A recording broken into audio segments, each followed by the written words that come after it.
This is the SML podcast.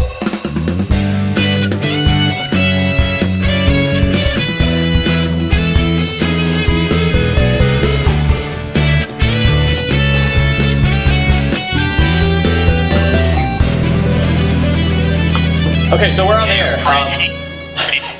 I'm gonna introduce everybody. Nick, you won't see me point at you, but I will. Perfect cue. So, well, before we actually start, like, what do you want this episode to be? Do you want it to be 25, and then we're gonna come back around and do a joke podcast? This will be SML podcast episode 24, but really, or no, 25, but really 24, and next week will be 25, but really 24, but why don't really you just 25. do 24 and a half, and then the other one will be 24 and a half, because then you'll equal. Well, no, 26 when you get there. Well, let's let Nick decide. So, dude, we couldn't do a podcast last week. My suggestion was, instead of doing this week as episode 24, we do this week as episode 25 as scheduled. However, like, when we do a special podcast down the line because of like an announcement or something, that podcast will be episode 24, the Lost Podcast. That's a good idea. I'm down with that. Okay, so I'm okay with 25. This is 25 then. Quarter century, right? Quarter century. I don't think we made it that far. Yeah, but all right. century. So, what's up, everybody? I'm Small. I'm medium. And I'm Joe, because we dropped those names. We did drop those names. I fucked up. Do it again. With us is Nick from Harmonix. Harmonix medium. Yeah, Harmonix extra large. Confirming Rock Band 4. Yep. Yep. Yep, there it is. There it is. Whatever you guys said. All right, so since we have you on the phone, we don't have you for too long. We're gonna get right into the contest, which we sent you the entries. Yes. I haven't we have seen any. 8 entries. 8 of them. Wow. Yes. This is entry 1 that I'm showing. If you guys want to check You numbered them all? Yes, Okay, 1 through 8. good. If you guys want to check these out on your own, the link is in the description. Or if you're, for some reason, not watching this on YouTube or Save Continue. Oh, you're going to put the pictures up in the YouTube video? No, I'm going to have the link to the pictures in the description. That picture terrifies me. Oh my goodness. Yeah, this is my reaction, guys. Man, So I'm showing them picture 1 right now. Did you have any comments your own on this picture? Yeah, so I made a small. I looked at them actually this morning for the first time. I think just last night. I looked at them this morning. I'm a little shocked at sort of what's coming out of people's brains.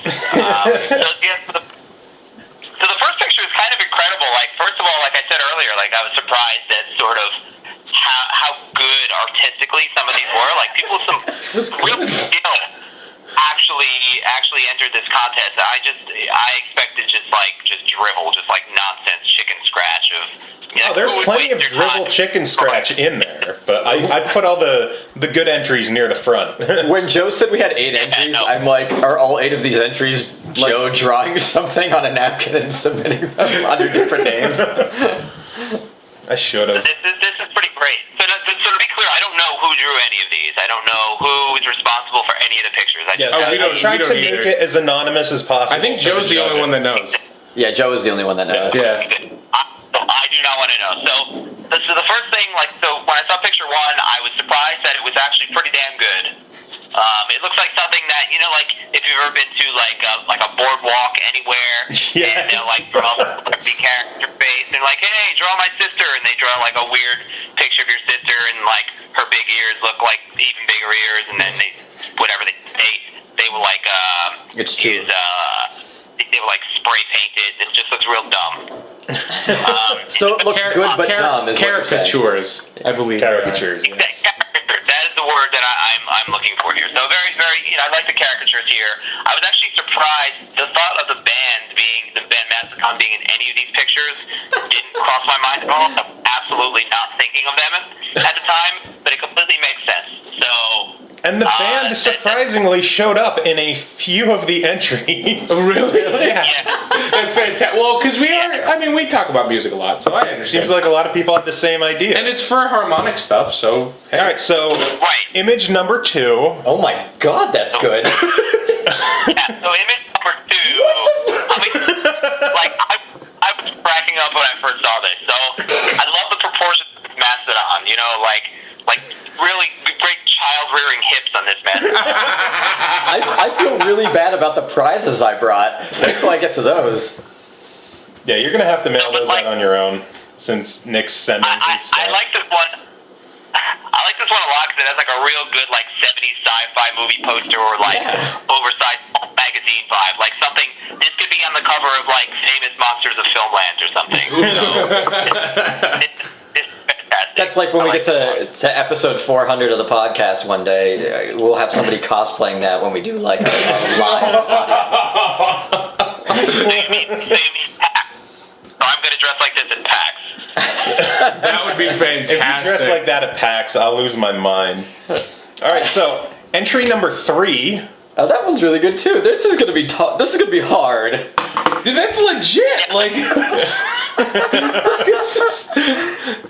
So wow. entry number 3 is really, really good too, but there's something about it that makes me feel really, really dirty. Dirty, yeah. I think it's because your eyes are immediately attracted to the chest area. Yes, that might be it. Man, you guys are fucking perverts. Also, it's just really cute. You know, there's something really, really cute about this, but I don't. My brain can't process It's it. not very Scandinavian, though. That's It's my not. No. It's Mastodon Lingerie, but it doesn't get the Scandinavian part. Yeah, it's still really fucking good, though. This Mastodon is from like Southern California. All right, so entry number 4. Oh my god. What is? Right? Holy crap, dude! Like, well, this is ridiculous. This is really. I like how Hold like. Hold on, let Nick speak. What I love about this one is the pose. There's like one foot up in the back. There's like the one hand, paw, whatever it is, over the mouth tusk area. Yeah. As if it's just like saying like, "Oh, I feel so naughty." Like, I'll go on record saying number 4 is my favorite. I never expected any of this. I think it's very funny that like that one, and I think it might have been number 2. Both of them were wearing like the horned helmets. Yes. Which I guess is supposed to be tying in the Scandinavian portion. So Viking helmet. Yeah. Fussroda. All right, number 5 is more along the lines of probably what we were expecting. Yeah, that's exactly what I was expecting. So my notes on this one are this is definitely a Scandinavian mastodon wearing lingerie, and I know that because it says it right on the picture. Thank you for writing that in. I'm sure you know who did that one because he tweeted you on Twitter about it. But that was Colin, one of the Save Continue writers. It's definitely a picture. Thank you for submitting that. It is a picture.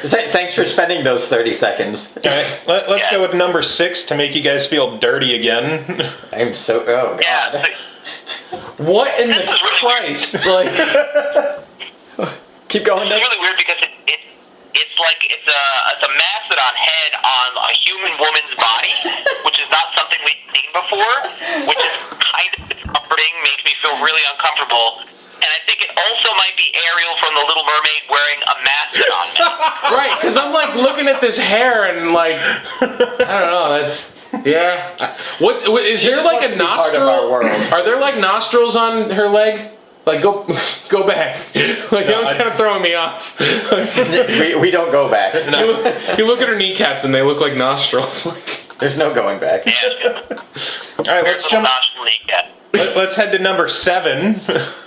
That's the band again. a bit. Like 5,000 hours in MS Paint. this looks actually like a real life Photoshop. It looks like they printed a picture out of And that then just stuff. drew one. Okay, I wanna- on paper. I want to Took point a out... photo of it. It looks like a station photo. I'll tell you guys that is exactly what I did as well. I want to point out that whoever thought that they were putting a lot of effort into this has no idea how much effort everybody else put into Yeah. this. So they just got completely shut down by like the ridiculous like. Yeah. I didn't put a lot of effort into that. Oh, that was you. Yes, that was me. Because I needed to have fun with this. You entered our own contest. Why the fuck I think not? he enters everything we do.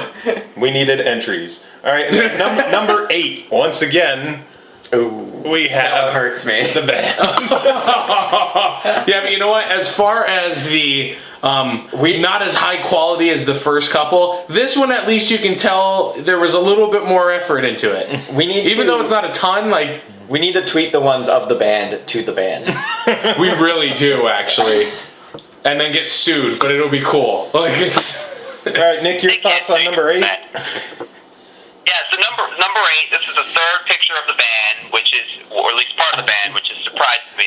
And it's also, I think, the most disgusting of the pictures.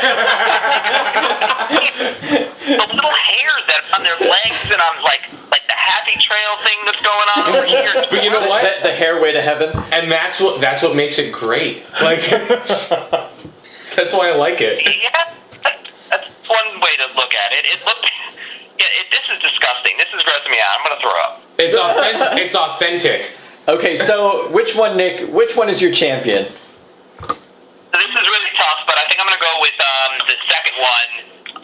That's the what I'm one that feeling. looks like a sci-fi, like 70s movie, like pulp magazine vibe. Just because like that's kind of like my jam, and I think that's kind of exactly It's so what good. I was thinking of It's so in my good. head when I had mentioned it, and I don't know why it has a ray gun, but okay. You know what? Because why not, right? So far, I don't know. Did you get do we have any other prize stuff other than what I brought so far? No, because No? Okay. Nick was doing the prize for this. I didn't know we Why were don't- doing anything. Well, for the prize. I figured I'd just pull together whatever I could as well. Why don't we send out the stuff that you brought for like a second place, or like some of what you brought for second place?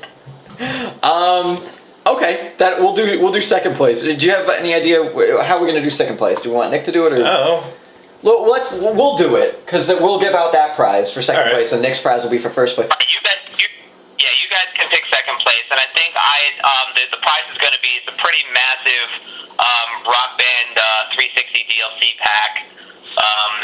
It's a ton of stuff. I sent Joe a massive list. yes, heard about that. Huge list, like 35 packs of Rock Band DLC. Jesus Yeah, Christ! you- It's Like it all is of a the Rock metric Band. shitload. There you go. This was kind of amazing.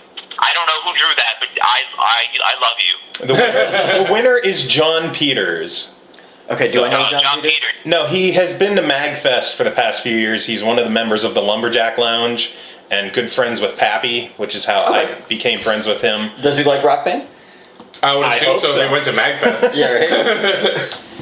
He's going to Magfest. I'm pretty sure he's at least semi-interested. Yeah, dude. If you do, and that's a crazy prize pack. So thank you very much, Nick, for that. No problem. But if you don't play that much Rock Band, bro, like let me know and I'll try to get you something extra on top of it. Because seriously, the amount of effort in that picture is amazing. Yeah. Absolutely Yeah, that is astounding. amazing. And same. I'll look for some more stuff, and maybe I'll talk to Joe. We've been talking over email. I'll try to find some other cool stuff. Maybe throw some stuff in a box and send it out to you because I'm super impressed with the picture. I really liked it. Thanks for submitting it. It was awesome. Well, some fun info is John also did number 4. That's why they did look both? similar. He did both of them. Oh. So yeah, he submitted 2 entries. He was so inspired. Wow. Well, he did 2 rough sketches, and he decided to go with the standing one to do a put a little full-fledged bit more picture. effort. But I said that I really like the one on all 4s, and that he should still Gross. submit that one Oh, okay. because I love that one. The other one, the one I want as second place is that other one that's really cartoonish. I want the first one. I really want the first one. Well, then Joe will be the breaker then. I'll have to. I like the one with the band more than the cartoonish one. I think Okay. they're both awesome. I like the first one a lot. If I can come up with anything for the cartoonish one, I'll send that out too. But yeah, so the band one will be the second place one, and your prize is you get a Games.com handheld console from Tiger Electronics. Jeez, can we go back and I'll answer? Also, a Nintendo 3DS lanyard and a Bayonetta poster set that was a pre-order bonus. It has like five or six posters in it from Bayonetta. And all of it's which all are just really her being a slutty. hooker. Yeah. So that prize package goes to Randall Drew of Arcadia Comics. I hope you like really slutty Bayonetta posters. I'm so excited for that. The fun info is that the cartoony one is Randall's partner, Jesse Dorona. Oh, okay. So they do comics together, and That's fantastic. That's So- really, really cool. So anyway, what's new in the world of Harmonix? Anything interesting happening up there that you could tell us about, like Rock Band 4? We are not announcing another Rock Band game. I've said it again. You guys are maniacs. Calm down. I can't calm down. It's impossible for me to calm down about Rock Band. Wait, did you? But Yeah, go on. we are super busy. You know, With Rock Band working 4. on like Fantasia stuff. Rock Band 4 to background. We're doing a lot of like Fantasia stuff this month coming up in August. Like I think I am home for less than 10 days in the month of August. I'm doing mostly like a lot of travel stuff. We're going out to Disney has this gigantic fan expo they do called D23 out in Anaheim, and it's just like this massive. It's like Comic-Con, but it's like just for Disney stuff. I've never been to it. They've been telling me that it's insane. So it's Yeah, like that all sounds Disney fun. super fans. And so look, we're doing like a pretty cool thing there. We're doing like a big thing with like an orchestra and the game, and we're revealing some stuff. And then we will be going to, I think a week after that, we're headed out to Gamescom, where we will be showing off even more new stuff to some people behind closed doors. We'll be spending some time there.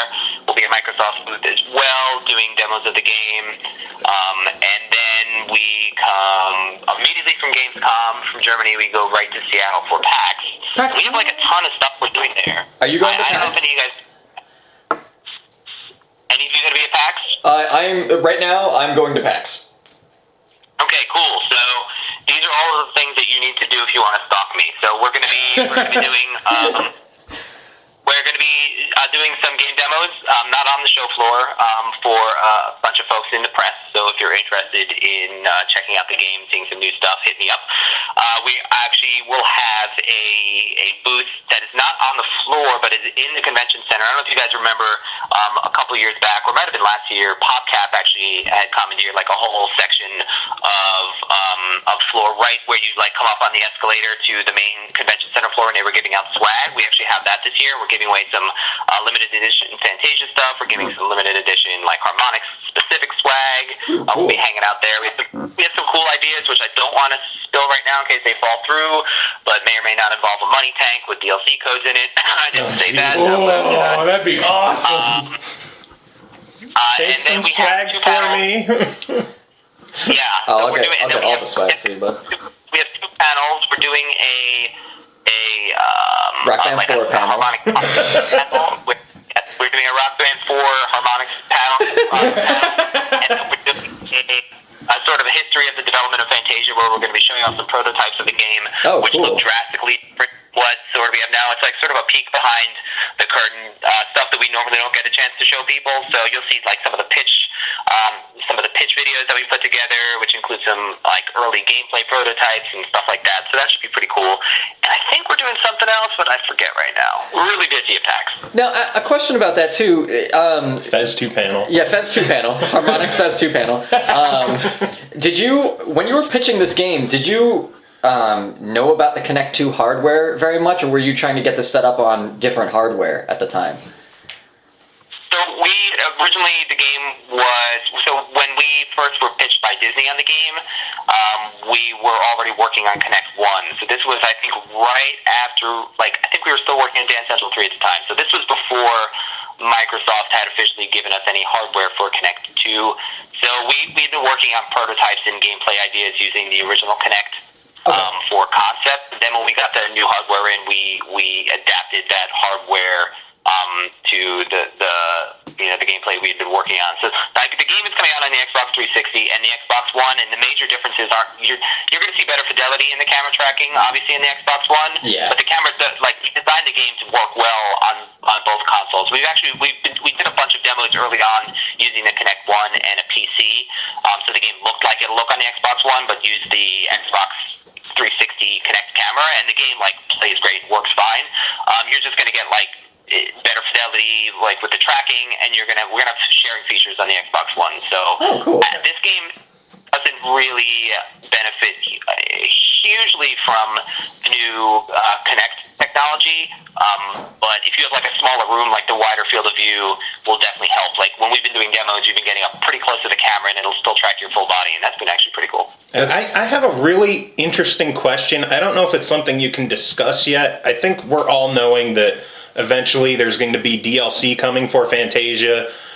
With the game being on both platforms, will there be cross-platform DLC? Like if you originally buy the DLC on the 360 and you later buy an Xbox One and buy Fantasia there, will the DLC carry over? That's a great question. Nobody's actually asked me that. I don't have confirmation whether or not that'll happen or no. My guess is probably not, because the file formats are going to be different, and they're probably going to have different sort of IDs attached to the DLC, like in Microsoft's backend. But that's actually a really great idea. I mean, that's something that we can look into, but I can't confirm that. Because I'm wondering if that would be like a cross-buy kind of thing, like what's going on with the PS3 and the Vita, how the DLC carries over there. Yeah, I think that's more of a question for Microsoft than it would be for us, because I think like on the back end, the file formats are probably similar enough that we might be able to make something like that work. Yeah. But whether or not Microsoft's marketplace is going to work like that is kind of on them. Yeah, because that would also bring into the discussion. I saw an interview recently that said that Rock Band for now is done, but it's not dead completely, and it would be something that Harmonix would like to visit again on next generation consoles, which makes me worry about all the thousands of songs I've bought on the 360 and whether or not those would carry over to a next gen version of the game were it to come out. Right. I mean, that's a valid concern to have, but, I think, Alex Rogopoulos has said it before, like, it's obviously something, we built Rock Band to be a platform where people would purchase something and be able to play it, like, from one game to the next. And obviously, if we were to work on another Rock Band title, we would be interested in people being able to keep those licenses and those songs as they move forward. But, there are certain limitations. There might be limitations in terms of like hardware or like software on the back ends for all the platforms that we can't overcome. But we're not even discussing it right now, so we don't have any real plans. I have spent a stupid amount of money on Rock Band. On Nickelback songs. An obscene amount of money on Rock Band. Did he ever tell you what happened involving Rock Band and Nickelback? Nick? No. Tell him this stuff. You'll laugh. MagFest last year, I have two 360 consoles. So I copied all of my Rock Band songs over to a second console, and the one that all the licensors are stored on, I put in the game room down at MagFest so that they could play Rock Band with my 2,800 songs or whatever it was at MagFest. And then the other console we put up in our hotel room, which is why I've tried hitting you up for stuff to give out in our room. And I had that console connected online so that it could register all the licenses. A couple of times while we were playing, we would get disconnected. And I was really, really annoyed because I told them in the game room to keep my system offline. I deleted the hotel's internet settings and everything so that they wouldn't connect it online and boot us off. A few times, I went down there and figured out that they were connecting online with it, and I disconnected it. I deleted the internet settings again, and I reminded them, hey, keep my system online because we're also playing up in my room. MagFest ends, I hook my system up, some motherfucker bought every fucking Nickelback song. And they didn't play a single one. It's a good troll. That's a solid troll. That is a fantastic troll. Like, they spent my money on shit I didn't want. And the worst part is, I have this mentality of, I have the space on my hard drive, I'm not at the song maximum limit yet, so I can't in good faith delete anything. Because that's stuff I paid for. Yeah. Whether willingly or unwillingly. So I have every fucking Nickelback song in Rock Band on my hard drive. those are really, really good tracks, and we here at Harmonix are proud and very excited to have a popular band like Nickelback available for download in Rock Band Music Store. That was the best PR statement I've ever heard in my life.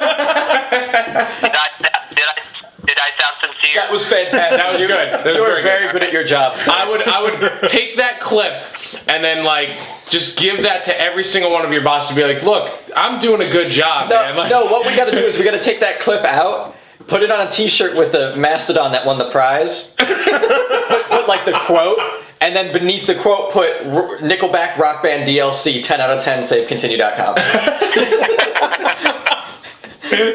Yep. That'll be the text on the back with the Mastodon in front. Perfect. Be a direct quote from Nick Chester. Perfect.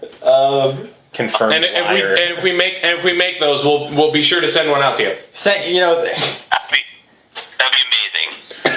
Thank goodness you didn't go the Phil Fish route with any comments here.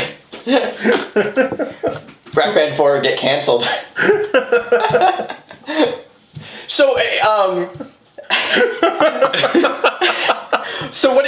How about that? That's pretty much the big news of the week for me, at least, is because I've got a lot of mixed feelings about that. But how do you feel about Phil Fish's explosion? I mean, if you want to talk about it, because I know that's sort of a testy subject when you work for a company. He said testy. Yeah, I mean, it might be. You might not be able to really comment too much on actual personal feelings with things like that, but.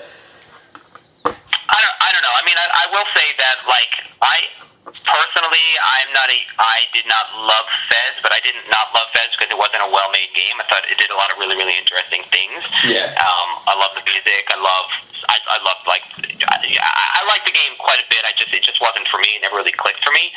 So that said, I think I was kind of interested in seeing what Fez 2 was going to be, and I think Fish is a really, really talented guy. I think definitely. he has really great ideas. I really appreciate the fact that he's as outspoken as he is. And I sort of see where he's coming from. It's easy to just call him sensitive and crazy, and he just needs to get his act together. But he's a human being, and I sort of see why he'd be frustrated and sort of throw his hands up in the air and back away. That said, the other half of me is hey, dude, you're an adult. Pull your shit together and keep working something you're passionate about.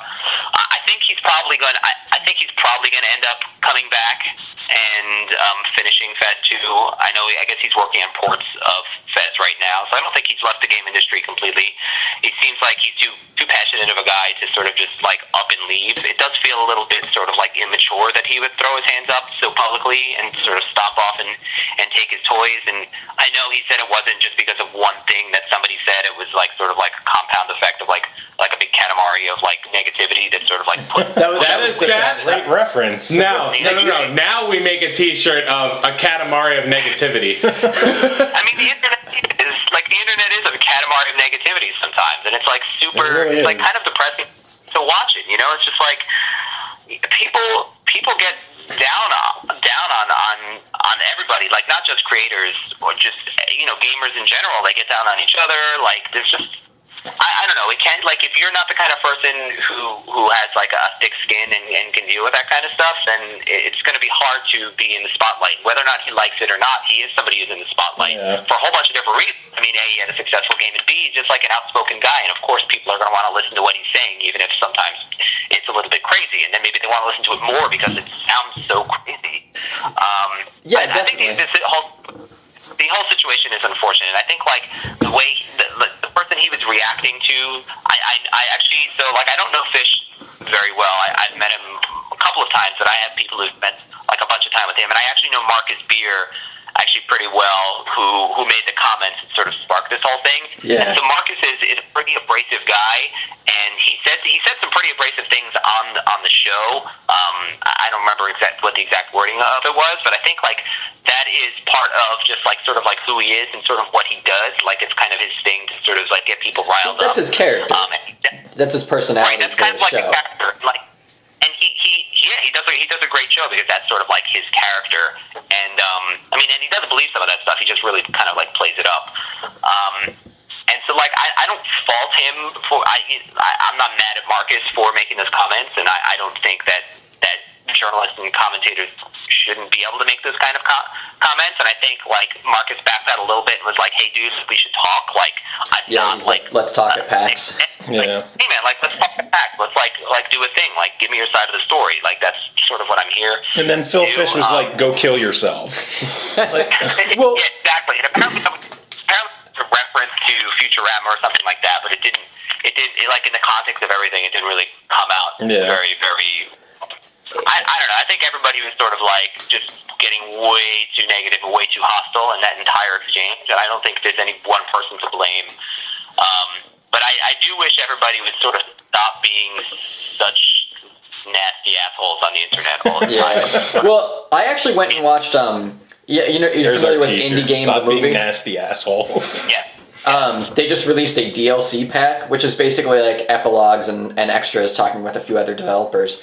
And in it, they've got some more stuff with Phil Fish, and you get to see a little bit better of a side of him, which I thought was necessary, because I mean that movie doesn't paint him in a very great light either. No, in the standard Indie Game, the movie, he just painted out to be a gigantic shithead. Yeah. And this was before he had all the fame on him. Well, I tried to look at it from his perspective too. I mean, he was going through, spending 5 years making a game. Yeah. And his partner getting frustrated. Fucked him over. Yeah, and fucked him over. And it's like, on his end, I can kind of see where he's coming from. I think that he tipped over the edge a few too many times. Yeah. But I definitely feel like the gratification that he's gotten from getting the game done, getting awards, making a shit ton of money off of it is well deserved. I don't think that after the fact he should tell somebody to choke on his dick, but I mean that's And enjoy it. yeah.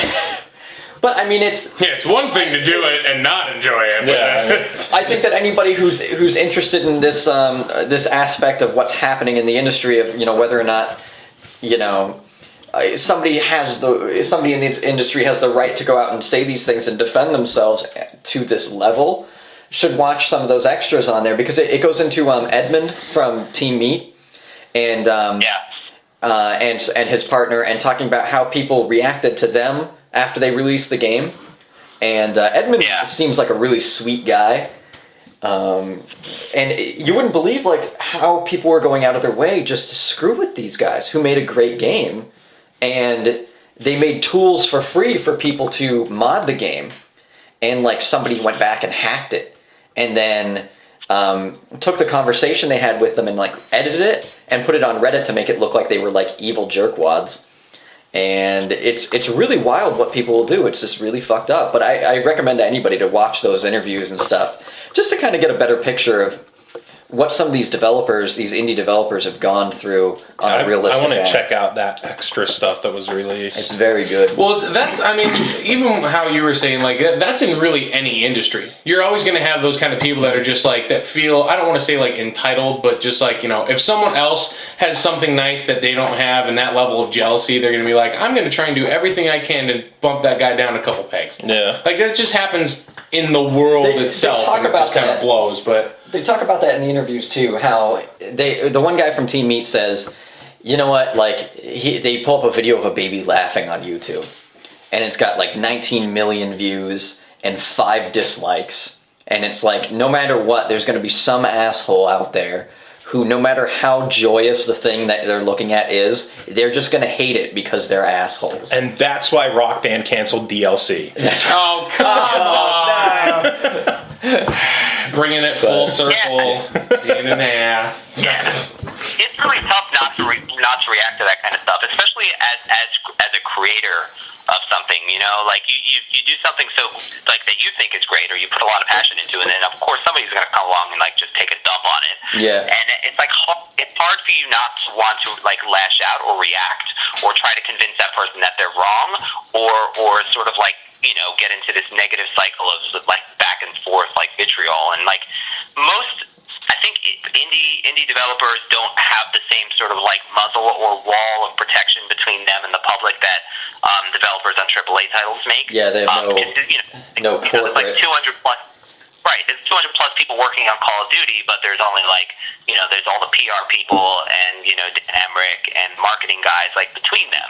So like most of them are faceless, and so most of them don't have the opportunity to get out there and sort of like yell at somebody. Like if somebody's like, "Oh, Call of Duty is just the same bullshit rehashed over." There's like a creative guy somewhere who's just stewing. He's like, "You've got to be kidding me! Like we've worked so hard on this, and this, and this," and they want to be.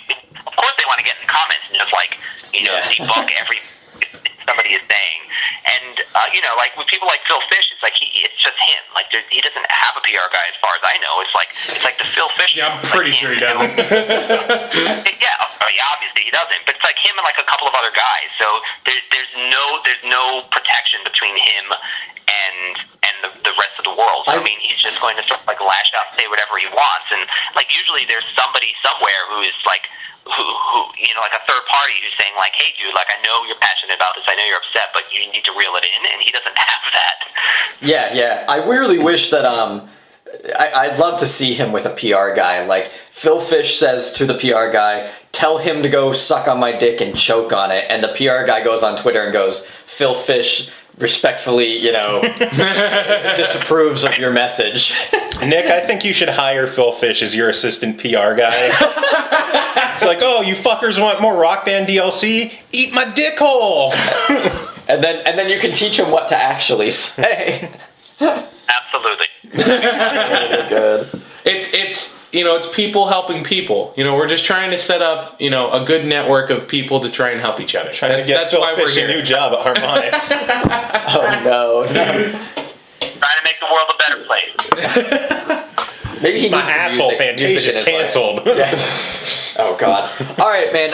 We're about at the mark for you. Do you want us to let you go? I should probably get back to all of the works. Do you have any parting words? Words of wisdom. No, I don't know. I guess if you're at PAX or you happen to be at Gamescom or you happen to be at D23, come find me and give me a high five. Like, Definitely. I don't know. I give good high five. I should be at PAX as of now, so I will. I'll definitely try to bump up with you. Gross. Mention SML podcast and Nick Chester will give you $100. Don't worry, it won't happen. Your money is safe. Oh man! All right, man. Thank you for coming on the show. We appreciate your time. It is always great to have you, and we hope you join us again sometime in the future. Absolutely, I'd love to. Thank you, guys. Thank you. Bye bye. All right, see ya. We'll have them on at 30, and then 35, and then 40. Every 5. Well, I think we should Or 29, 34. All right, so we should do now a music power podcast and get Kunal on and some other band people. So now that our professionalism is out of the way, Now it's salad munching. Crunchcast version 3.0. I'm sure the we salad already have cast. Wait, no, it's got to be Crisp Cast because you got that cast. Yeah, because crisp lettuce. It's not as crunchy as chips, but hopefully the lettuce will have some sort of freshness to it. I'm not gonna hold my breath, but I got some pretzel sticks if you want to make this a real crunch. No, I'm good. So on the whole Phil Fish thing, before we completely get off that, I'm cool with that. I'm gonna get off on it. Gross. Has anyone heard from Jonathan Blow in all this? Because he was also mentioned by Marcus Beer. Is that his name? No, I haven't heard anything about Jonathan Because Blow. if Jonathan Blow isn't saying anything, that's how you handle this shit. Well, like, you know what? I feel like, and as weird as this is, from what I know about it, I feel like Phil Fish is almost in the right for this argument. Because what the guy was arguing, or was calling the two of them out for, was not commenting on the Xbox's policies. Now, they may have wryly not commented on it, like, we don't want to talk about the Xbox, you know, like, because, and somebody could infer, like, well, that's because they got, he got burned on Xbox. But they didn't comment on it. They came back and said, well, Phil Fish came out and said, well, we didn't comment on it because we don't know what the fuck they're doing yet. And it's like, that's a really good point. And that's when Marcus Beer, or whatever his name is, should have came out and been like, that's a really good point. My bad. And he could have still said, well, you're still an asshole, Phil Fish, or something like that. But it takes two to tango. So just because one guy's in the wrong doesn't give the other guy permission to also be heavily in the wrong and act like a child. Yeah, and it's a tough situation, and I feel like both people are doing stupid shit. And that sucks because, I mean, now we're probably not going to get an excellent game. I mean, I know Kyle and the rest of us at Save Continue pretty much agreed that we're not going to cover from a news standpoint Fez being canceled, because if he wants to act like a child, take his ball and go home, let him. He's doing this for attention. We're not going to give it to him. See, I wanted to talk about... Yeah, but is he really doing it for... is he strictly doing it for attention? Or is he doing it just from an integrity standpoint where he believes... I mean, you're not going to make those comments unless you truly believe that you're in the right. So if he's just trying to stand up for what he believes, he's just trying to stand up for what he believes. I think he's at that point where he became... Everybody told him he wasn't going to do it, and he became successful, and now he's like... He feels like he deserves respect, and people aren't giving it to him, especially people in the industry, the games industry, the games media, are all pissing on him all the time. He doesn't give respect out himself. No, he doesn't, and that's the problem, is that because he feels that way, he lashes out, and him lashing out gets him more negative criticism, which causes him to lash out more. It's a vicious cycle. And if he can't put that 2 and 2 together, sucks to be him. Yeah. There's no reason even just dwelling on it and just covering it, because there's really nothing to cover. Hey, this guy has a really terrible personality disorder. That sucks. Like, I thought it would make an interesting article, though, if we did write something about how game developers are perceived in the games media, because we see stuff like this happen fairly regularly about people talking, saying good or bad things about X developer, like people make fun of Peter Molyneux for never coming through with his promises. People ask Gabe, "Where's my game? Where's Half-Life 3?" I mean, there's all these developers, Cliffy B, David Jaffe, like people that when they talk, sometimes depending on what they say, it's a news story, because they made big games. Now it's almost like, why do we care? Why do we care what they're saying? Why, we should just worry about are they making games? Yeah. Like, is what they're saying related to a game? Like, I don't care what your opinion is, as long as you're making me a good game. Like you have no. I'm interested in their opinions sometimes, just to be curious about like how it's going to affect the game. Yeah, how they draw their conclusions for game design and whatnot. And how they might come up with some of these innovative ideas, but like, yeah, it's not like you're purposely buying a game most of the time. It's not like you're purposely buying a game because like, oh well, this guy developed it and me and him are like real tight, so I'm just gonna buy it. I've done that with developers who never say anything, right, all the time. It's also because you respect their work. I'm saying, how many times do you really go out of your way to just be like, yeah, that guy was the lead developer and he's my bro, so I'm gonna pick this up. Exactly. Well, indie, sure, but it might be someone that you might personally have contact with. Aside from that, there's definitely stuff like when you and I started playing Shadows of the Damned, it was like we looked at the pedigree of the game. It's Suda51. It's the guy who did Shinji Mikami. Yeah, Shinji Mikami. The guy who designed Resident Evil and the audio director for Silent Hill. Like, there was pedigree to that game. So I looked at that game and I was like... You're looking at previous works. I'm talking from a personal standpoint. Take all of the things out of what they had done technically, as far as a job is concerned. Mm-hmm. Have you ever picked up a game because you're like, that guy's nice. I like how he speaks. I think he has a good... Yes. Okay, so that's what I'm trying to get at. Miyamoto. Miyamoto is the nicest man in the world. He's a modern... He comes out and is like, we're going to make a fun game. Here's your fun game, but he does it all cutesy in Japanese. He's like, I have a Pikmin, I'm going to throw it out to the crowd. Gunpoint? Oh, yeah. He's a fantastic guy, and he was a reviewer for 9 years. Tom Francis. And he was a reviewer for PC Gamer for 9 years, and then decided, I'm going to quit my job, make a game. And really cool guy, and he just made this great fucking game. Like, I want to pick that game up just because of how fucking funny he is. Dude, the stuff in that game, like I was showing him. Sale comment alone. Oh, yeah. What the hell did he say again? It was so we didn't win the Steam vote for like the flash summer sale. Yeah, so during the summer sale they have flash sales every 8 hours or whatever, and you can vote on what the next game is, and one of the options to vote on it was Gunpoint. And then as soon as it didn't win the vote, he's like, so we didn't win the vote, but fuck it, this is a dictatorship. It's like 40% off for the rest of the sale anyway. Like, he just put it on sale regardless. He's like any good dictator, I ignore what everyone I ignored else. everyone else does, yeah. Like, that's funny shit. He's a funny guy. And Like, that alone makes me want to get the game when I ever in my life get Steam credit. the trailer for that So game in like is so 4 funny. years. Yeah, I enjoyed that game a lot. I thought it was it was interesting. It was different.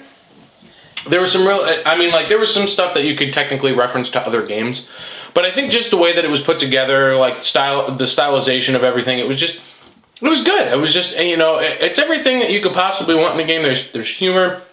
There's I like puzzle implementation in certain things. And it's puzzles that didn't make you feel like you were an idiot. Right. Like you once, if you sat there and looked at it, if you were stumped, you looked at it for a few minutes, like you figured it out. And even if you were struggling with it a bit, you would still know get it's through there. it, yeah. You're like, I know the answer's right in front of me. I just gotta figure it out. And then after like a few minutes of trial and error, you're good. And then once you figure it out, the game's difficulty progressively arcs up in a very reasonable way, and it's just a fantastic freak. Well, see, and that's the thing too. It's the whole eureka factor. Like, there's a lot of games. Yeah. There's a lot of games that don't have that eureka factor anymore.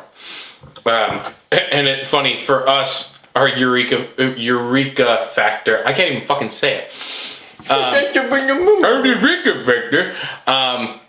Yesterday was that we found out that there's one of the continents on Planetside doesn't have the lattice system. Oh, yeah. So guess what continent we're going to be on forever now until they fail. Yeah, there's no restriction on what area you have to go to capture a territory, whereas the other continents you have to go on like a certain different pathways. So we found out one of the continents didn't have it, which I don't know if they removed it or not because there was one.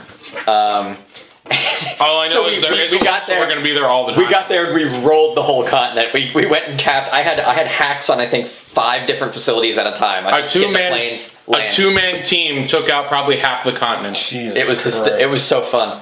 But yeah, well, I don't know where we're going with this. I don't know either. Well, speaking of the Steam sale, Phil Fish is an asshole. Yeah, so Phil Fish. Speaking of the Steam THQ sale, closed. we didn't get to cover the Steam sale after it closed out. Obviously, the Steam sale is very, very interesting to us PC guys. Well, let's ignore that. There's other stuff that's already done. I just wanted to see if there was anything that you picked up. Did you pick up I anything? picked up East 1 and 2, which I've wanted to play for a long, long time. They're old school RPGs with a really interesting mechanic. Been re-released on like everything. But the fighting mechanic in it is you don't walk up and swing your sword. You just There's no bump turn into them. base. Yeah, you're sprites and you have to walk and bump into them, and then it's like So you literally fuck the enemy to death. and Awesome. what's funny is like you'll kind of like hit them and it'll be like ting ting ting ting ting, and depending on the angle you bump into them at depends on whether or not they get a chance to counterattack you and stuff. Oh, God. it's really fun. That's really funny. neat. It's old. Did you buy anything else? I know I bought you Torchlight 2. Yes, we played that a little bit, and I made my alpaca pet in the game named Chris Hubber. Yep. I have a picture of him. Yeah. I will show Joe. It was rather funny. I believe my character has a ferret. Drug addiction. Yeah, that too, actually. No, I picked that up. That looks like Like an alpaca, not me. like you. No, I bought Same a dirty 4-pack. face. I bought a 4-pack of Torchlight for like $15, which was fucking awesome. That is ridiculous. So I threw one his way. I grabbed one, and then I gave one to my brother-in-law and his girlfriend. I bought Super Street Fighter 4 with like every DLC, which they announced Ultra, which is funny because we used to make jokes about this. Super they Ultra did, Mega. They did Street Fighter 4, then they did Super Street Fighter 4, then they did Super Street Fighter 4 Arcade Edition, And then they did Street Fighter 4 Arcade Edition version 2012. yeah, version 20 or 2013 or whatever. That was 2012. One of the two. 2012. And now they're doing Ultra Street Fighter 4, which if you want to actually Arcade go online, Edition. it's Ultra Super Street Fighter 4 Arcade Edition 2013. 2014. Or yeah, whatever. And it's like ridiculous that joke that we used to make about that they're It's gonna so do. true. That they're gonna, because now like you could call it Ultra. They have one more thing they could do, which is Ultra Super Street Fighter 4 Arcade Edition Tournament version or something like that. HD Remix. HD Remix. Like they could. Well, it's just so. How do you brutal. HD remake? I don't know. Like that game is very beautiful. They'll find a way so- to HD Remix that game. No, they'll just put. More particle effects? No, it'll be Mega Self-shaded. because it was Mega Ultra Super. Turbo. Turbo. There you go. Turbo.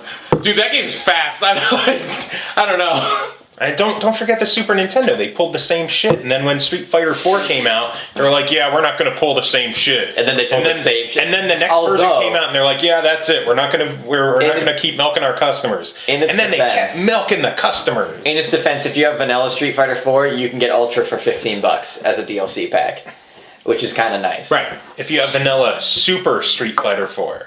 Oh, you have to have Super. You have to have Super. Yeah, because the original Street Fighter 4 isn't compatible at all with Super Onward. Well, right, because even if you just look at the redonkulousness, the roster. Your roster. I was very upset that yesterday I'm sitting down and I'm playing Super Street Fighter 4, which, by the way, fuck games for Windows.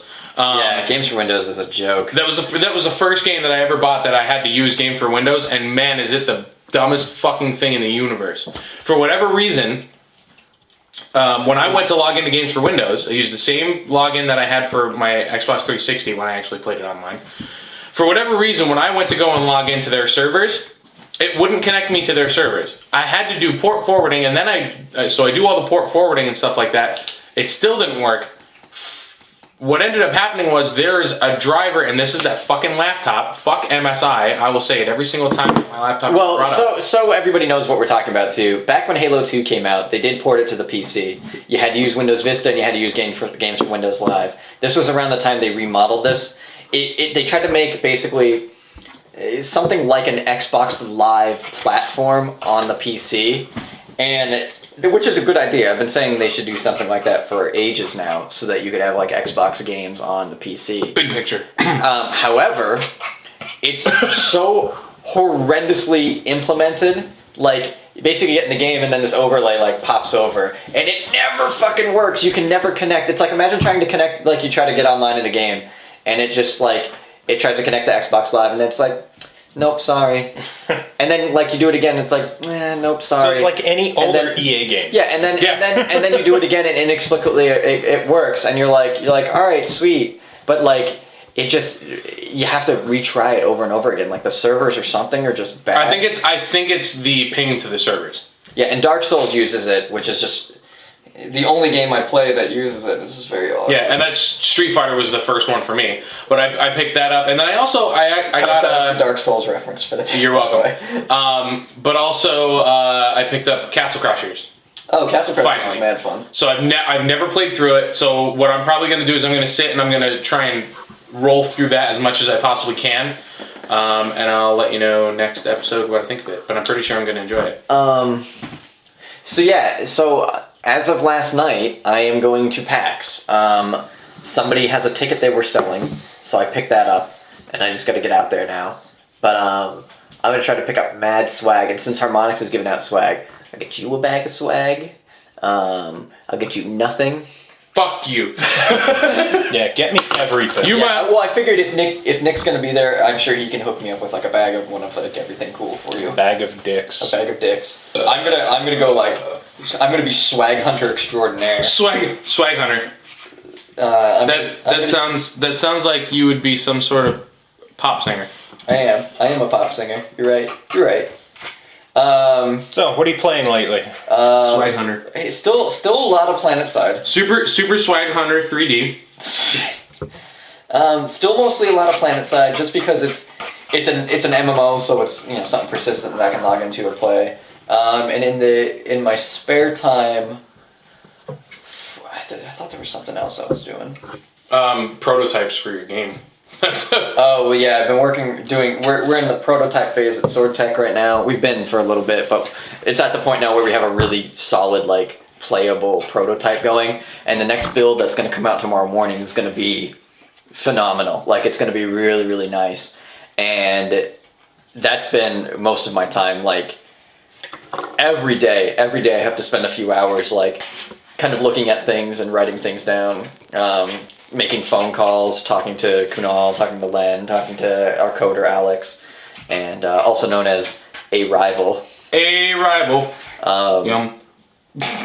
So like it's been super hectic, but the game's coming along and it feels really good. Like I'll let Joe play it real quick, see if you can give me the feedback. Super ultra. I mean it's still a little awkward, but I mean super ultra mega alpha. Oh, and all the time we're on like a Skype call, and the music will start playing in the background because like Alex starts testing it and it's really loud, and he's like,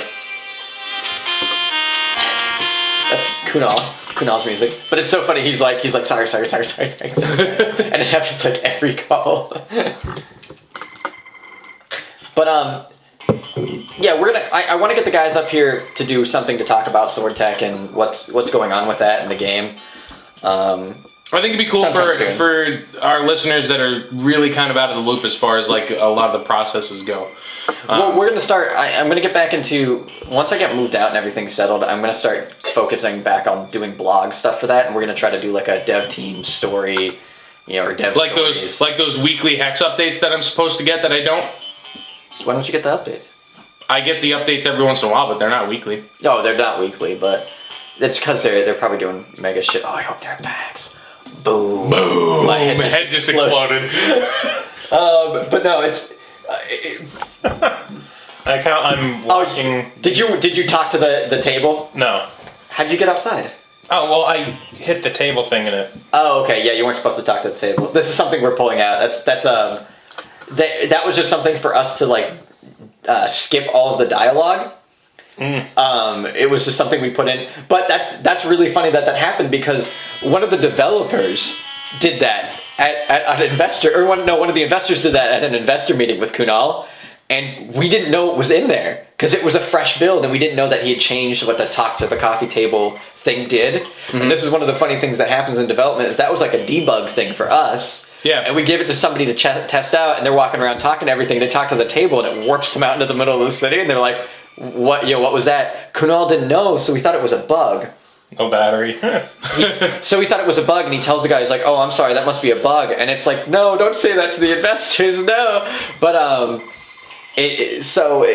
we had to remove that in the next build. But the next build, like, we're adding, like, 40 different sprites. Like a sprite for when the game opens up, he's sleeping on the couch, so we're putting that in. When you walk around, he like finds his gun and tucks it into his thing. He takes a coffee, and drinks from it.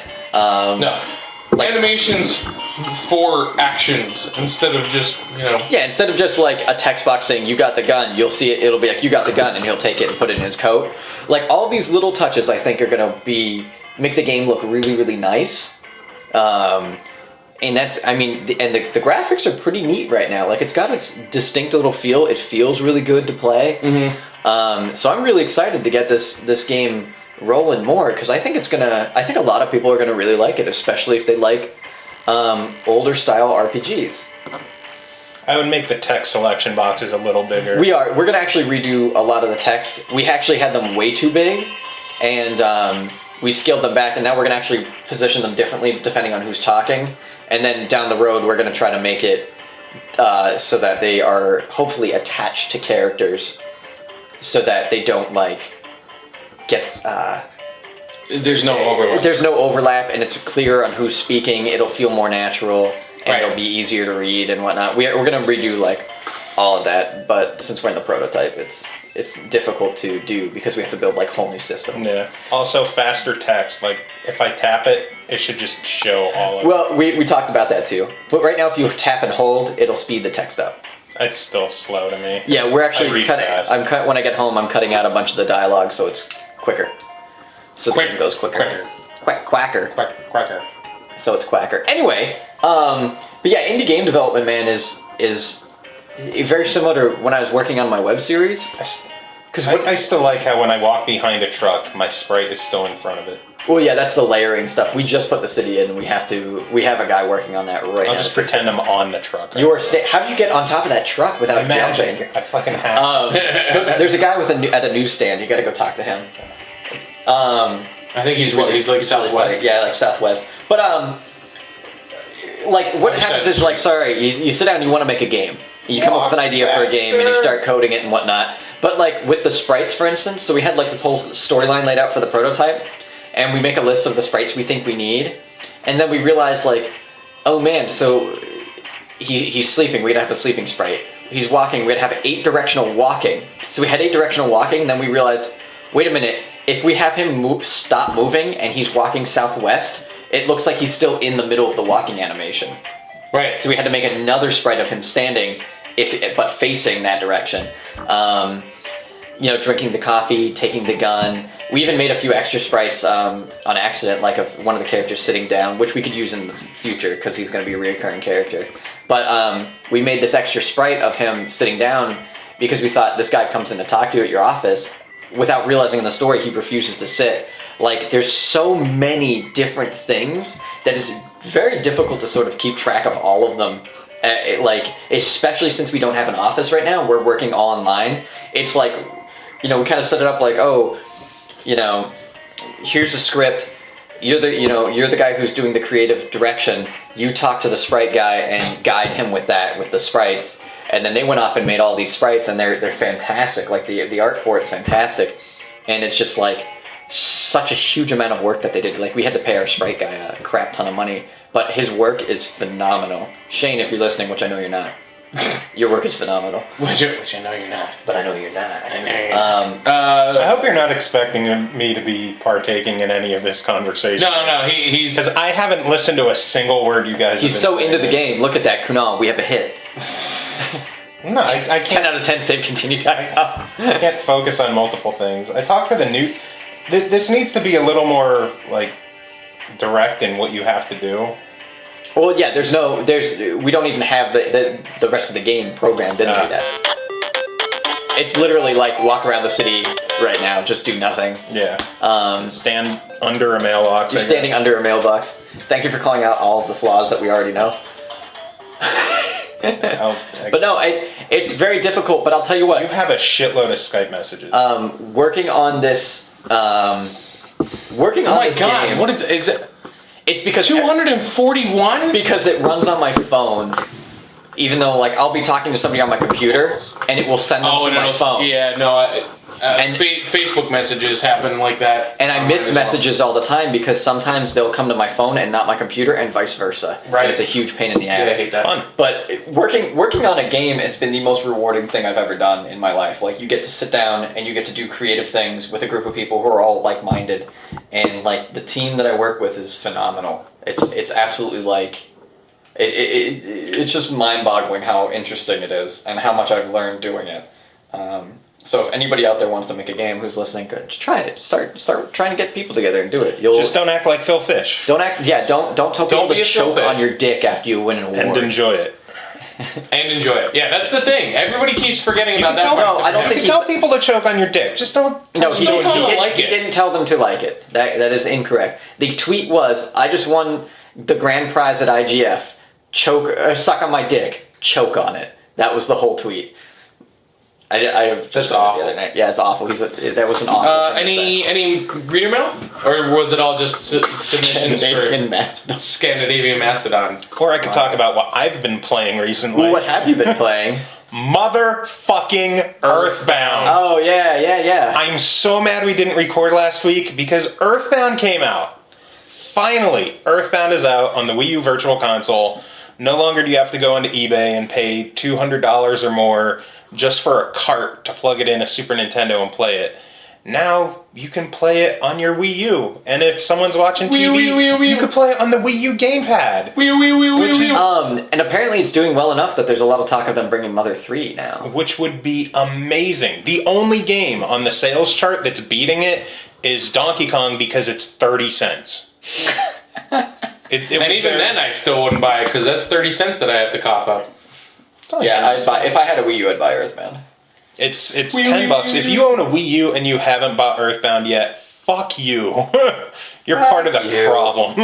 Yeah, no, seriously. I think my bass player hasn't bought it yet, but I'm sure he will. Kick his ass. Fuck him up. It's an important RPG in the history of RPGs. And it's getting like important mainstream coverage now too. Yeah. Like newspapers are covering EarthBound. Yeah, that's nuts. Which is fantastic. It's like this game is finally getting its due.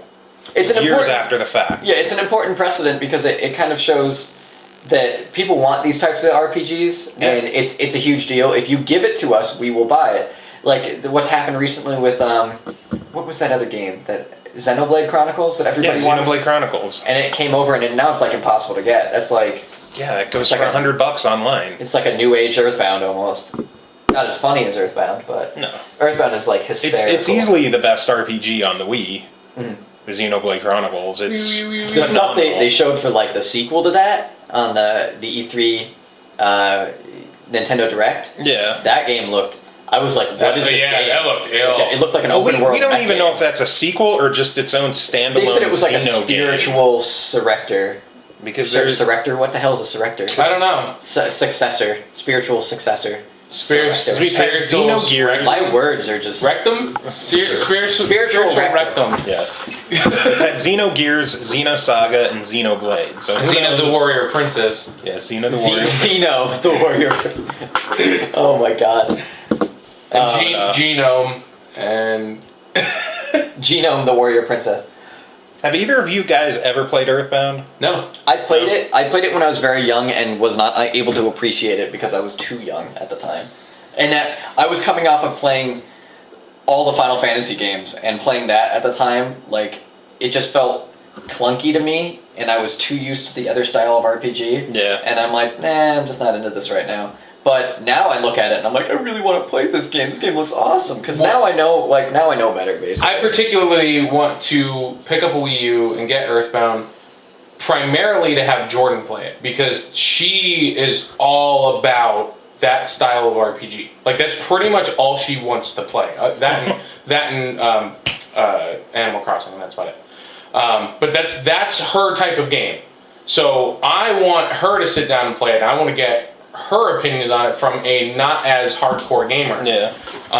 Because I'd be very interested with how much ranting and raving I always hear about this game. I want to know the impression from someone that isn't a hardcore gamer. Well, You know? just don't get the impression that because it doesn't look like a hardcore game that it's easy. Oh, I Because understand. Well, because she was telling me, especially the beginning. I watch people very get difficult. brutalized. well, she was talking about how much she got pissed off at Dragon's Quest. I mean, she beat it, but I forget which one because there was like a bunch of them. But Yeah. one of the ones that she had for her DS, like she was playing through it, and I guess she got to a certain point, and then just kept like grinding XP so that she Yeah. can get a little bit more of like one or two more levels to just What? push her over the edge to beat a boss or whatever.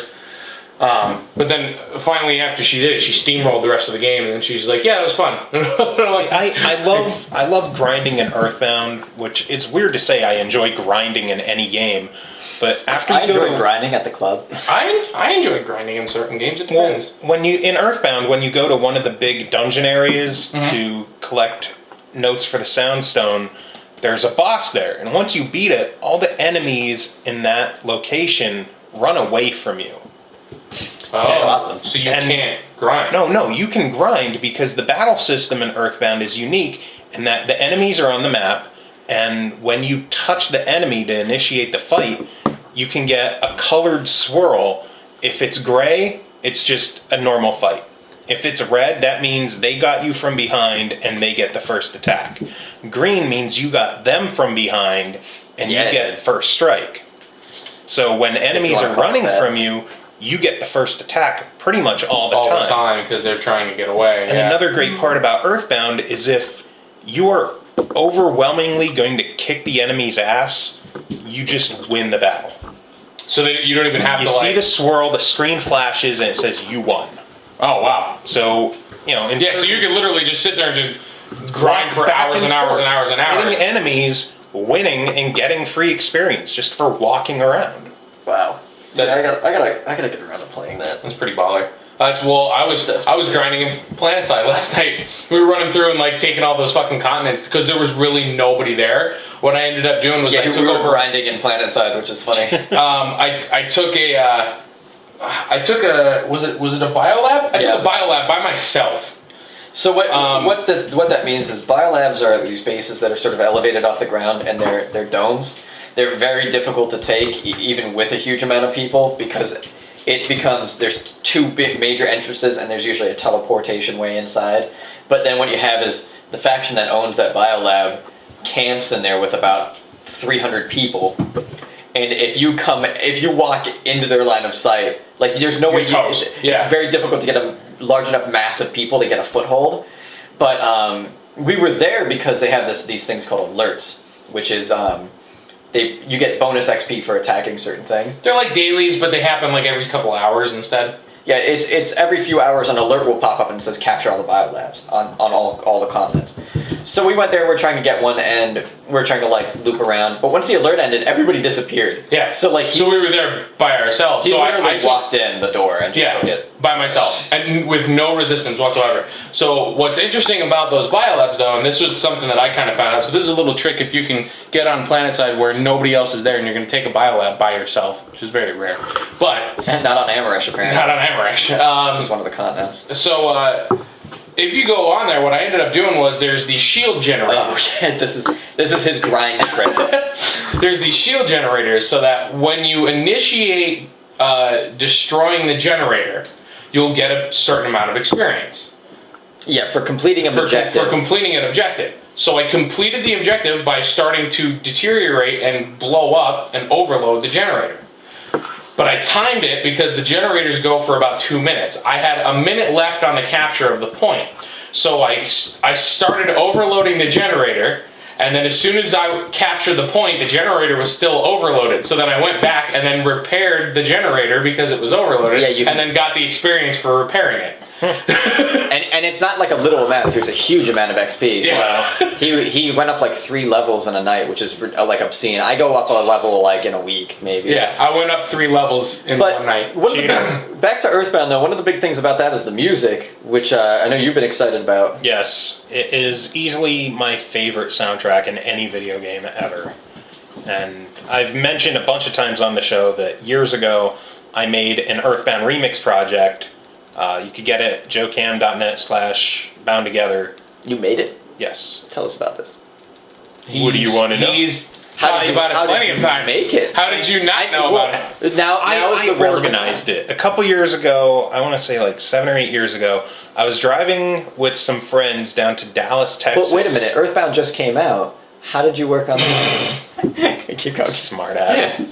I was driving down to Dallas, Texas with some friends. I know Dishu was there, my friend David Sue, and a couple other people.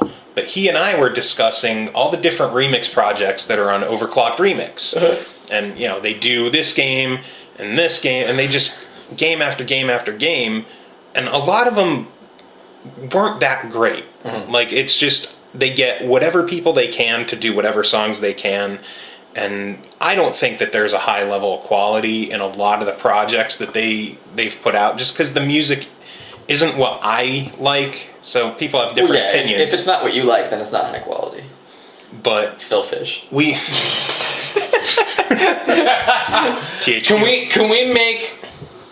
we make a new verb called Phil Fishing? Phil Fishing for comments. You just want angry comments is what that'll mean. But anyway, we were discussing which games deserved remix projects that didn't have one, and what? Double Dragon. That has a good remix. Well, sort Double of. Dragon Neon. Double Dragon Neon. That's basically a remix. It's a reimagining. You're reimagining. Go on. Do you want the story or not? I want the story. Chris, you asked. Sorry. Give it to me, baby. And we thought that EarthBound was a game that really deserved some attention to it, because it wasn't a game that had a lot of remixes in general on Overclocked Remix. And we thought, hey, you know, should do EarthBound. Mm-hmm. We should do EarthBound. Mm-hmm. And we did EarthBound. Well, David didn't really do too much. I was going to say, end of story. We did EarthBound. Well, I felt, you know, I'm going to take this seriously. I talked to a bunch of friends I've met at MagFest or that I've talked to on Overclocked Remix and VG Mix over the years, and I got 30-some songs put together of EarthBound remixes in a span of 3 months. Which, wow. People back then were like, oh man, how long have you been working on this? 3 months? No, you haven't. There's no fucking way you did this in 3 months. Like, there's people who spend... Did you get it? Got the bug. Wow, nice. That was There's people who spend years working on remix projects. and I got this organized and released in about 3 months. Wow, Like, that's nuts. everything done. And You should be an organizer, a promoter. I've tried to whatever. put stuff together since then, and nothing would ever really come together.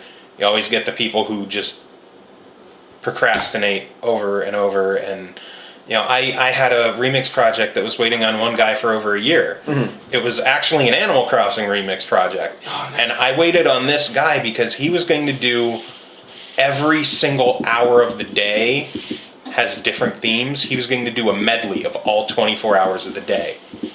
That'd be awesome. And he, after a year, he's just like, I can't do it. Yeah. And I pretty much just canceled it and released what I had, because without that song was going to be a gigantic piece of the puzzle. Mm-hmm. And I've tried a handful of different games over the years, and nothing has ever been as important to me as EarthBound. Yeah. But a year after, That game's got a legacy. It's got a really big history, and at least stateside, I think. I mean, I guess all over the world, but I mean, I feel like the way it's treated in the United States is very special, because it's a game that influenced a lot of people very young, Yeah. and had got a great set when it was released. I mean, that box is unbelievable. And that's a lot of love was put into that game, and it shows in the people who care about it all throughout that time period. you know? that's why communities like Starman have been active for years now. Yeah. Because people just love this game. It's like with Bound Together. I put out the project and people are like, oh, you didn't do this song. You didn't do this song. You didn't do this song. Yeah. So a year later, I re-released it with like 15 more songs. I mean, a handful of them. People were like, "Where's this song?" Yeah, there were still a lot of songs that dude, didn't get covered. There's just so much amazing music in the game. Yeah. But, a handful of the songs were stuff that was already released that I asked this guy if I could include. He had no problem with it, so I included those. I got a couple new tracks done for it. And, right now it's 48 songs, and it's free to download. And if you like EarthBound, I'm sure you'll love at least a handful of the songs on there. Hell, I'm on one of the songs on there. You should Black Market. The next convention you go to, you should dress up as Ness. I can't pull off Ness. Yeah, you can. Why not? We'll do it. I don't think I pull. My buddy Hex. It'll be funny. My buddy Hex dressed up as Ness a few times. He actually showed up at our bachelor party with the hat and the shirt. He looks awesome dressed up like him. But since then, I've actually done another EarthBound related song for Mustin. He put out He put out something called Vision Quest, where he wanted to get. He put together an EP to sell so that he could afford contacts and glasses. And I offered to help him out, and me and my buddy Flick did a song called I Want to Be Beside You, which is pretty much I want to get drunk and fuck Mustin. Oh my god. So, okay, so I'm gonna do a side project EP, solo project, because I too need glasses. So thank you, thank you for the idea. I'm gonna get working on that. That's not a bad idea. Why didn't I think of that before? What the He fuck? had it on Bandcamp. You could still get it. It's $5. There's 5 songs. There's a lot of good stuff on there. Huh. Dale North did a song. Beefy's on a song. Here we go. I know the first song. Combat Man. Yeah. Oh, so our Planetside song is "Where's Your Head At?" You're not gonna do Chuggo? You can't touch Chuggo. Chuggo. I don't think you can. I don't think you. I think that song is uncoverable. I would. You know what? I will. So anyway, I fucking will. "Where's Your Head At" is our Planetside song. Like, I will blast it over the proximity channel for voice, so anybody within like 100 yards of me will hear the song playing. And Where's your head at? yeah, and then we will friggin' Yep. we will just take a facility, and like people will be like yelling at us like on the comms like that we're assholes or whatever because we just beat them in a firefight, and then I'll just start blasting that, and like you'll see everybody's avatar like with their guns like dancing and stuff. Oh, it's so funny. So, but our thing is he plays a I combat play a medic. combat medic a lot because So getting them XPs and them heals. Yeah, so like he's gonna make a cover song called Combat Medic. It's just I'm just gonna reimagine Where's Your Head At, but it's just gonna be combat medic. Yeah, that's gonna be. Oh, you guys are fucked up. Don't let the Vanu cave in on you. I think that'll be the first Planetside song, and I swear to God, if we ran with this, Oh my gosh. they have a convention going on this week for Planetside. Yeah. It's SOE Live, dude. I swear to God, they'd invite you out to play. Like, probably would. Planetside people would go fucking ballistic for that shit. I will do. Here we go. 4-song Planetside EP. We could call ourselves Terran and the Republics.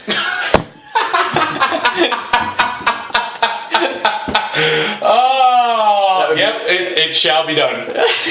I'm going to tell you right now, I'm having surgery in 2 weeks, and then I'm going to be out of commission for like So a few months. So I'm just going to sit and just write. I'll write. I'll just sit and fucking write stupid fucking songs. We should try to get people to make 3 different bands, like a Vanu Sovereignty band, a New Conglomerate band, and a Terran Republic band.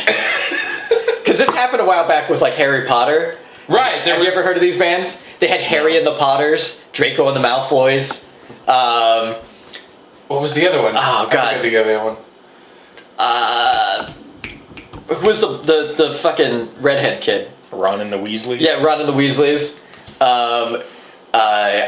Me and a friend were like this close. We were like writing shit down for it. We were gonna do Snape in the Potions class, and it was gonna be like hipster fucking poetry reading, while slutty girls were trying to mix potions behind me.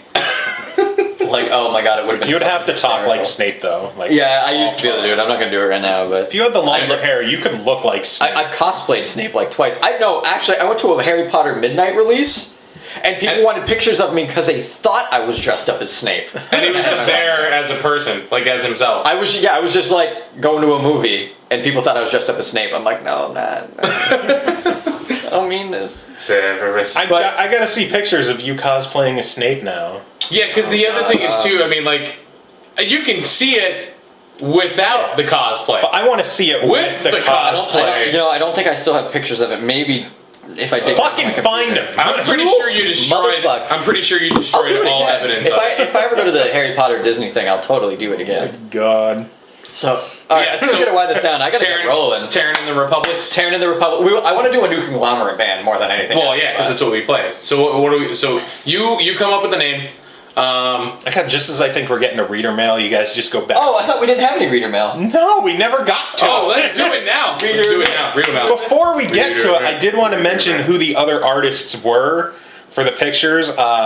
Image number 5, which was the half-ass looking one. Tablecloth drawing. The quote-unquote image. That was from Colin, writer for Save Continue. Number 6, which was the female body with the mastodon head. That was from longtime writer Amanda.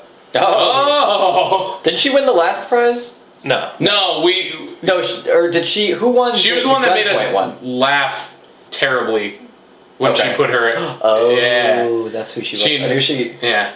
Number 7, which was the very, very accurately portrayed, printed out and scribbled on, was me. Yes, I did submit that one.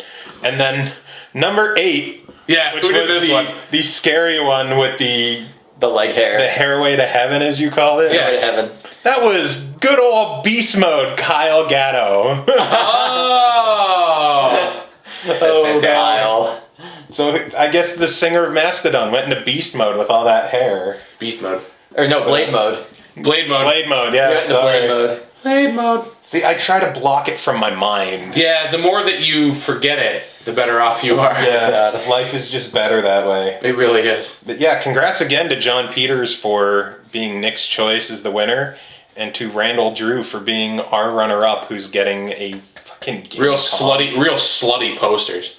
Yeah, you hang them up in your bathroom, like right in. I did not want to give those up. I wanted to frame them and hang them at some point, but make sure that you have like a real You have to have a man cave to put them up in. Well, you know what? It's a cool collector's item too because they were not like they were very limited. And then I don't remember seeing like any of those. They were instantly gone. Yeah. So that's a very good collector's item too if you like Bayonetta at all, which is a fantastic fucking game. So. All right. So first email is from Amanda. Hi. Has, two things. A, I know a lot of people happen to have gaming parties, I do. and they group up at one place, and they would pretty much LAN with each other or just multiplayer. However, party. out of fun, they would make drinking or daring games out of them. Yes. For instance, let's say you're playing Team Fortress 2, and every time you get meleeed to death, you have to take a shot. Or you're playing League of Legends, and you have to have the most kill, death, assists. You have to play blindfolded League of Loggers. for a minute the next round. What kind of games do you know or wish you could play while actually playing actual games? We came up with a drinking game. What was we had a bunch of them. There's one recently though. Oh, you're right. What was it? And it was like hysterical. It was fucking like we would be fucking dead and like. What were we playing? What games were we playing recently? I don't remember. Oh my god. Was it? It wasn't Trackmania, was it? Ooh, it was Trackmania. It was Trackmania. That's exactly what it was. Every time you restart the race, you have to take a shot.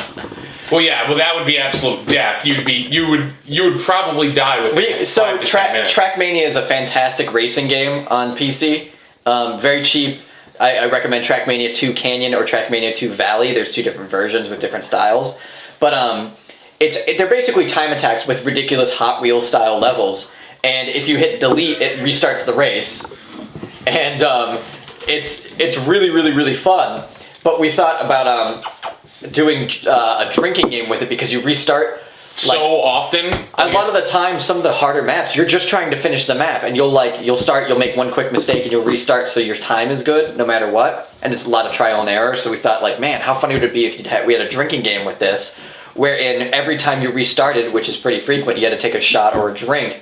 Dude, you'd be obliterated after like 2 maps. They're like 5 minutes long. So you want to have fun drinking games, not lethal drinking games. Well, here's the thing. It would be fun if you had a crew of people who are familiar with the game. Yeah. Because a lot of the time, you'll start getting through the maps pretty frequently, and then you don't have to restart. You don't have to restart. Yeah.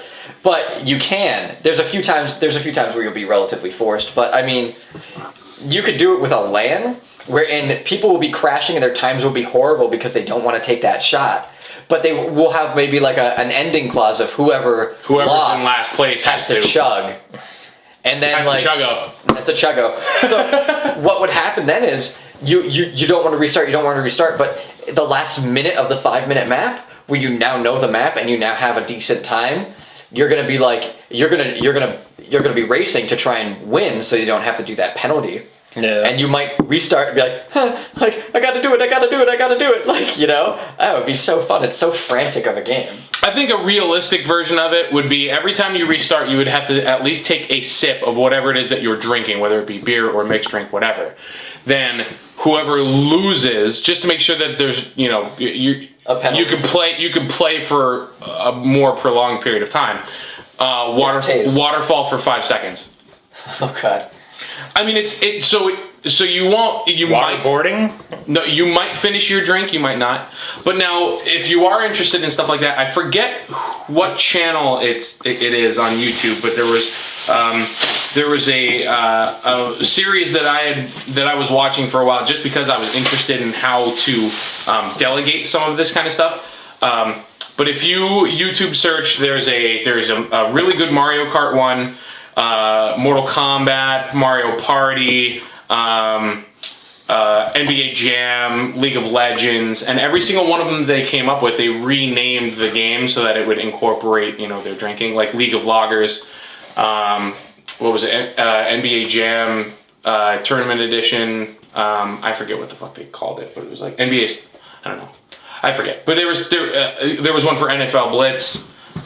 But every single one had they had a full-blown list of the regular rules, the penalties, the whole 9. So if you're interested in making drinking games, it's there. All you have to do is just YouTube searching. My favorite one is the Mario Kart drunk driving, where basically what it is when you start the race, you have a can of beer. okay, that can of beer has to be finished before you cross the finish line. So either some people will chug the beer as fast as they can and then try and finish the race, or some people will try and race while drinking the beer. I thought the whole rule is you can't be moving while drinking. No, you can't. It depends. There's certain people play it one way. The one I've heard is you cannot be moving at all while you drink, because there's no drinking and driving. Well, no, this was the thing. This was drunk driving. This was the whole point. Oh, yeah. But you, like, that's why people would chug at the beginning, or you would drive through, get near the end, stop, chug it, and then cross the finish line. But you couldn't be driving and drinking at the same time. Well, yeah, it depends. It's house rules. It's all. That's the rule I heard. But the other thing was too. It was like whoever comes in last place has to take a shot. Whoever comes in first place gets to delegate a shot. But it was that one I thought was really interesting. What was the other one that I actually really liked? The Street Fighter Cross Tekken one was cool because you played in teams of 2. So you had like half of a beer. Like you would have one can of beer because it's basically, you have two wins per round. So Is he still going? Yeah. the Street Fighter Cross Okay. Tekken one. Well, I have to get going very soon, so we have to. We're at an hour and a half long podcast so far. Oh, we're good. Okay, so this is 24 and 25. Well, yeah. Look it up. Street Fighter Cross Tekken one's good. Just All right. Number 2 part of her email was, I demand a nostalgia episode. Give me yesterday game conversation. So we will have to do that at another episode. Yep. Wait. What? We actually did that in episode 24, but that one got lost. So And then our other emails from Zach Lyons, you remember last episode, he said he was finally catching up on all the Oh, episodes. yeah. This was from the 25th. He says, have now listened to episodes 14 through 16. Joe, I think 2 or 3 songs at the end of a cast is a good number. Certainly no more. Tough shit. This episode's going to have a lot. This one's gonna have 48 songs. Still All of the whole bound to get it. Still loving the jams I'm hearing. Tim, I think it's near the beginning of episode 14 when someone's phone rings and you answered it as Solid Snake. Fuck, man, I died. Please answer every phone call like that forever. That was damn hilarious. That's all. I do that a lot, so I'm sure that'll happen again at some point. Do you want to talk to him directly? Just talk to Zach as Snake. I don't know if I'm ready. Not as of Another right now. time. Yeah. Keep him in mind. And You know one day I'll what? Get bust it out. Get his number, and we'll surprise call him. One of these episodes. I should have answered Kunal earlier, actually, with the snake voice, because I didn't recognize where Kunal. he was calling from. Calling Kunal. For the So that was all the Kunal. mail? Yep, those Kunal. were the 2, aside from, of course, all of our 8 contests. Yeah, thank you for all those Mastodon wonderful entries. Lingerie. Again, the link to see all those will be in the YouTube description and the Save Continued description. So if you haven't already checked them out, check them out, or you'll be missing the point of a lot of our jokes. At least for the first, First half an 20 hour. minutes, Yeah. you'll have no idea what the fuck we're talking about. Bottle table cast that I just dropped. Oh, God. Oh, God. Don't break my table. With a an empty bottle? plastic bottle? Ashley will fuck you up if you break her table. Oh, you broke the table. Oh, shit.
Take it back to the face, motherfucker, you sucker. I'll beat you like no other. From on it to 3, doing what I need to save the day and keep Gygas at bay. Skip sandwich deluxe, speed up my feet.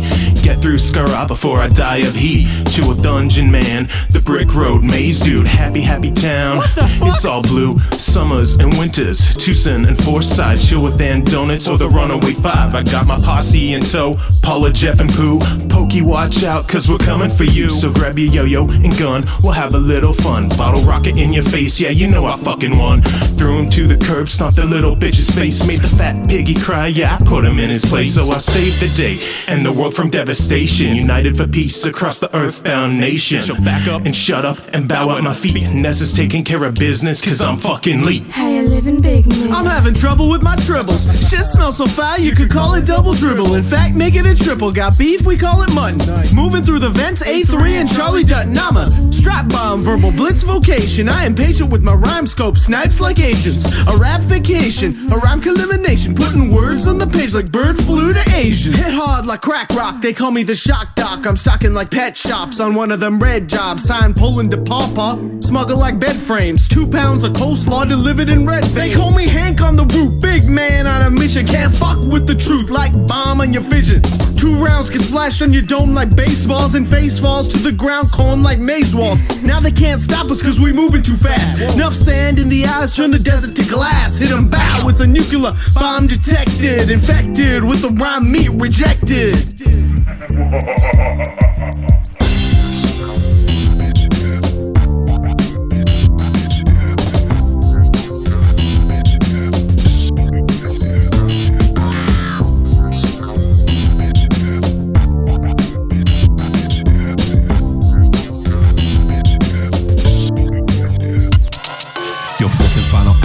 Master of the side, Pokey's causing trouble, and now he's gonna die.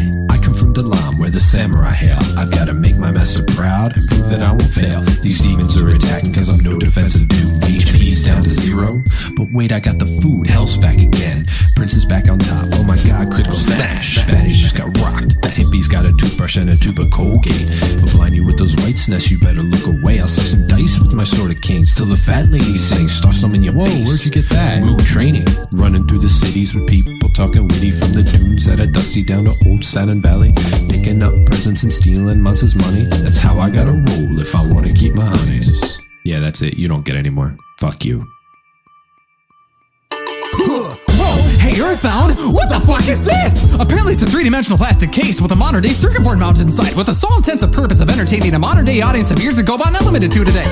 Duh, but I've never played this game. Sounds lame, but it's true, and this unfortunate lack of gameplay I cannot undo. The cartridge is downstairs, you dumb fuck, go play it, I say. I don't want to, Mommy. Games make my wee-wee tingle, okay? Curiosity killed the cat, and cats are fat. So I measured the dimensions of the cartridge itself and come to the stunning conclusion. 5.5 by 3.5 by 1 point something. Fuck that something means nothing. A chemical analysis proves nothing of hypothesis of which I thought up in the shower while I read Nintendo Power. What? So I lied, but the fact remains that the game is made of gray plastic. Or so I think.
those are really, really good tracks, and we here at Harmonix are proud and very excited to have a popular band like Nickelback available for download at Rock Band Music Store. That was the best PR statement I've ever heard in my life.